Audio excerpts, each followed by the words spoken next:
উড়িষ্যায় লাইনচ্যুত কামাখ্যা এক্সপ্রেস। বেঙ্গালুরু থেকে রবিবার কামাখ্যার দিকে যাচ্ছিল ট্রেনটি। কটক স্টেশন ছাড়ার পর 11টি বগি লাইনচ্যুত হয়েছে বলে খবর। এখনো পর্যন্ত হতাহতের কোনো খবর পাওয়া যায়নি। প্রত্যক্ষদর্শীরা জানাচ্ছেন কয়েকটি এসি কামরা লাইনচ্যুত হয়েছে। পুলিশ রয়েছে ঘটনাস্থলে, উদ্ধার কাজ শুরু হয়েছে। কিভাবে ট্রেনটি লাইনচ্যুত হলো তা জানা যায়নি এখনো, তবে এই লাইন আপাতত ট্রেন চলাচল বন্ধ হয়ে গিয়েছে। উড়িষ্যার কেন্দ্রপাড়া স্টেশনের কাছে লাইনচ্যুত হয়েছে কামাখ্যা এক্সপ্রেসের 11টি কামরা। এখনো পর্যন্ত এই খবর পাওয়া যাচ্ছে, তবে সবকটি কামরা এলএইচবি থাকায় বড় সড় দুর্ঘটনা থেকে রক্ষা পেয়েছে যাত্রীরা, এমনটাই রেল সূত্রে জানা যাচ্ছে। কল্যাণ অধিকারী ও ব্যুরো রিপোর্ট, আমতারা নিউজ 7। উড়িষ্যার কটক ছেড়ে কেন্দ্রাপাড়ার কাছে যাওয়ার সময় দুর্ঘটনা ঘটে। কটকের দিঘি ক্যানেলের কাছে মাঙ্গুলিতে আচমকায় বেলাইন হয়ে যায় ট্রেনটির এসি কামরাগুলি লাইনচ্যুত হয়ে যায়, যার মধ্যে B9 থেকে B14 কামরা সব থেকে ক্ষতিগ্রস্ত হয়েছে বলে জানা গিয়েছে।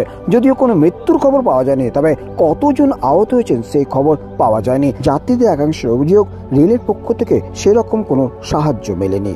Bureau report, Amtara news 7।